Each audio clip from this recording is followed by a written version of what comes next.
नमस्कार, वास्तु लिविंग के एक और नए अंक में आप सभी दर्शकों का बहुत बहुत स्वागत। मैं हूं विकास नांगिया। दर्शकों, एंशिएंट साइंस वास्तु केवल दिशाओं तक ही सीमित नहीं बल्कि उससे कहीं ज़्यादा बढ़कर है।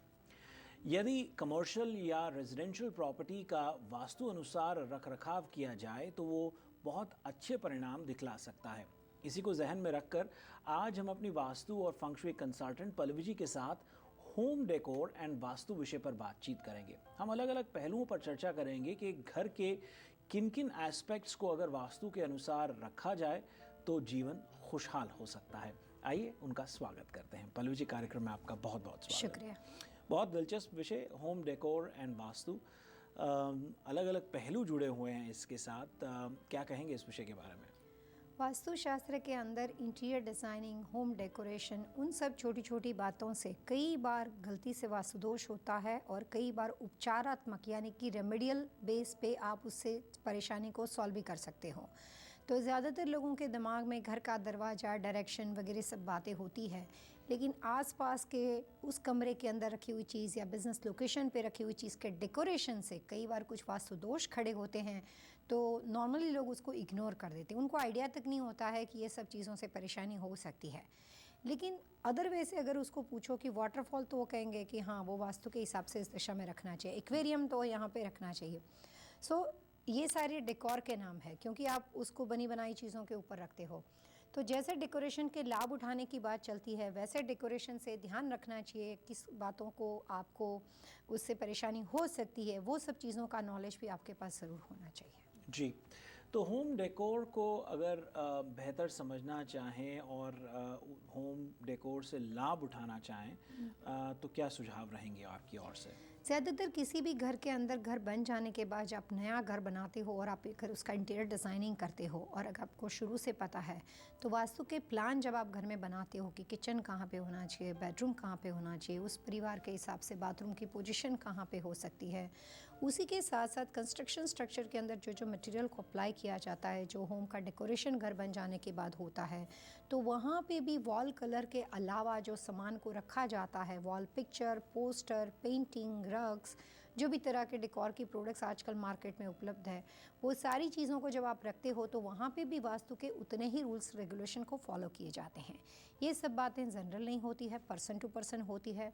जो परिवार वहाँ पे रहने वाला होता है उनकी नाम और डेट ऑफ बर्थ के हिसाब से और जिस कमरे का वास्तु करना हो, जिस कॉर्नर की दिशाओं के बारे में उसको वहाँ पे डेकोरेशन करना हो, उस दिशाओं के एलिमेंट को ध्यान में रखकर दोनों चीज़ को मिला के फिर पूरा होम डेकोरेशन किया जाता है। और जो एनर्जी वर्ड्स होता है कि जिसके अंदर हमें लगता है कि इस घर में बड़ी काम और कूल एनर्जी है, तो होम डेकोरेशन उस एनर्जी को बनाए रखने में बहुत अच्छी हेल्प कर सकता है। जब घर में कोई आता है तो उसे लगता है कि वाह, ये घर में बड़ी शांति है।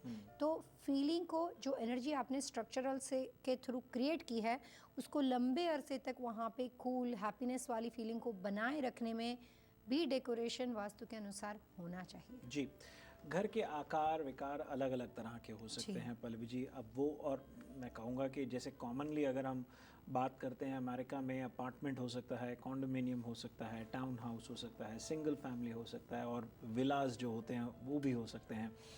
अब इनमें अगर हम बात करते हैं, चलिए छोटे छोटे लेवल अलग अलग तरह के, अगर अपार्टमेंट की मैं ख़ास बात करके चलूँ तो अपार्टमेंट के लिए क्या कहेंगे कि किस तरह से कुछ अलग है बड़े घरों का या अपार्टमेंट्स का? क्योंकि मुझे मालूम है कि कई बार आप कैथीड्रल सीलिंग्स की बात करते हैं, कई बार आप कलर्स की बात करते हैं, अलग अलग तरह के शैंडलियर्स, लाइटिंग, अलग अलग चीज़ों की बात होती है। लेकिन अगर मैं, क्या कुछ ऐसी चीज़ें भी हैं जो सबके लिए समांतर हैं और क्या कुछ अलग अलग है हर अलग अलग तरह के घरों के लिए, ये जानना चाहूँगा। डेकोरेशन के रूल्स जो है वो apartment building, condominium, single family home, villa, वो सब चीज़ों के लिए इक्वल रहते हैं। इवन बिजनेस के अंदर भी नेचर ऑफ बिजनेस और पर्सन की पर्सनालिटी के हिसाब से सेम ही रहते हैं। लेकिन यहाँ पे बात स्ट्रक्चर से डिफरेंस नहीं होता है। जो फ़र्क पड़ता है, जैसे आप एक ही हाई राइज अपार्टमेंट में दो लोगों का वास्तु कर रहे हो, आप 4th फ्लोर पे उनके फ्रेंड्स रहते हैं और 5th फ्लोर पे दूसरा कोई क्लाइंट रहता है और दोनों का एक ही वास्तु कंसल्टेंट काम कर रहा है, तो दोनों की डेट ऑफ बर्थ के अनुसार उसके परिवार के लोगों का रहन सहन अलग अलग होगा। चाहे same floor, same kitchen, same bedroom position होगी, लेकिन डेकोरेशन के थंब रूल बदल जाएंगे। सो यहाँ पे बात स्ट्रक्चर के थ्रू नहीं होती है, पर्सन टू पर्सन होती है और उस पर्सन के अनुसार जिस दिशाओं के अंदर ये डेकोरेशन करना है। मैं आगे चल के आपको एग्जाम्पल के द्वारा इसको ज़्यादा डिटेल में समझाने की कोशिश करूँगी, बट यहाँ पे व्यक्तिगत तौर पे होता है। तो यानी उनकी डेट ऑफ बर्थ और उनके लिए क्या डायरेक्शन सूटेबल है उस हिसाब से किया जाता है, तय किया जाता है। जी।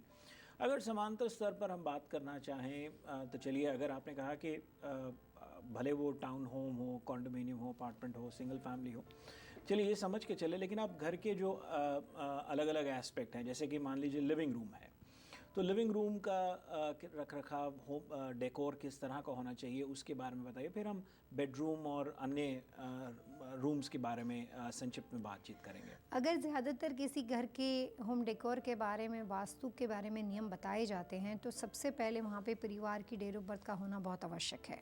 लेकिन हम कई बार कुछ बातें जनरल वास्तु के हिसाब से करते हैं, जहाँ पे परिवार कोई ना हो और किसी प्रॉपर्टी का, कमर्शियल प्रॉपर्टी का कंसल्टिंग करना हो और वहाँ पे डेकोरेशन करना हो, तो नॉर्थ दिशा के अंदर पूरी कोशिश की जाती है कि वहाँ पे कभी भी ज़्यादा हैवी पेंटिंग और मेटल की बनी हुई चीज़ें, शार्प पॉइंटेड चीज़ों का डेकोरेशन, जैसे वेपन वगैरह होते हैं या कुछ इस तरह के मार्केट में मिलने वाले डेकोरेटिव चीज़ जो काफ़ी पॉइंटेड होती है, जिससे पॉइजन एरो बनता है, तो ज़्यादा शार्प पॉइंटेड चीज़ों का और मेटल की बनी हुई चीज़ों का डेकोरेशन कभी भी नॉर्थ में नहीं करना चाहिए। और अगर घर के अंदर या बिज़नेस के नॉर्थ में इस तरह की व्यवस्था कभी की गई हो तो उसका जो वास्तुदोष होता है वो ऐसा होता है कि वहाँ पे रहने वाले आदमी की जॉब बार बार छूट जाती है, करियर अपॉर्चुनिटी उसको चाहिए उतनी अच्छी नहीं मिलती है, काम के अंदर इतना अच्छा उसको प्रमोशन नहीं मिलता है। तो उसके नेगेटिव जो पहलू है वो इस तरह के होते हैं कि एक या दूसरे तरीके से उसके करियर के अंदर अप्स एंड डाउन दिखाई देंगे और वहाँ पे उसको बहुत ज़्यादा परेशानी दिखाई देगी।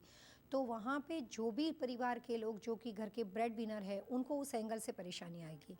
बच्चे वगैरह हैं और नॉर्थ में बहुत ज़्यादा हैवी और मेटल का डेकोरेशन है, तो बच्चे आपकी बात सुनते ही नहीं है और वो हमेशा सिर्फ मनमानी में रहते हैं और उसको जो भी तरह के उसका एजुकेशन फील्ड हो उसमें वो सक्सेसफुल नहीं होते हैं। तो इस तरह की परेशानी घर के लोगों को दिखाई देती है। ऐसी ही समस्या किसी बिजनेस लोकेशन पे हो तो वहाँ पे नेचर ऑफ बिज़नेस के हिसाब से अलग अलग चीज़ें होती है, बट आम तौर पे अगर मैं सर्विस इंडस्ट्री के बारे में बात करती हूँ, जैसे डॉक्टर के क्लिनिक वगैरह होते हैं, हॉस्पिटल होती है या फिर कई बार अर्जेंट केयर होते हैं। मैं काफ़ी इस तरह के मेडिकल के साथ जुड़े हुए लोगों के साथ अभी अर्जेंट केयर वगैरह काफ़ी प्रोजेक्ट पे काम करती हूँ। हॉस्पिटल वगैरह के ऊपर भी कैलिफोर्निया में ही मैं काम कर रही हूँ। सो बेसिकली इस तरह के काफ़ी लोगों के साथ मैं जुड़ी हुई हूँ।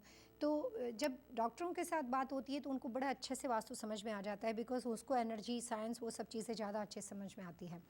तो नॉर्थ दिशा के अंदर अगर आप अपने बिजनेस प्रोफेशन के अंदर बहुत ज़्यादा स्टोरेज रूम रखा हुआ हो, क्लटर रखा हुआ हो, पुरानी फाइल्स रखी हुई हो या वहाँ पे आपने कुछ हैवी सामान रखा हुआ हो और वहाँ पे बहुत ज़्यादा क्लीननेस ना हो, तो ऐसी जगह के अंदर उस बिज़नेस में रहने वाले लोगों को नई अपॉर्चुनिटी नहीं मिलती है। जी दर्शकों, चर्चा हो रही है होम डेकोर पर और कहीं ना कहीं पल्लवी जी बातचीत एक कमर्शियल प्रॉपर्टी की और भी हमने बताने का प्रयास किया पल्लवी जी ने, क्योंकि कहीं पर भी किसी का नुकसान नहीं होना चाहिए। होम डेकोर विषय पर बातचीत जारी रहेगी। एक छोटे से ब्रेक के बाद जाएगा नहीं, हम बहुत जल्द लौटेंगे।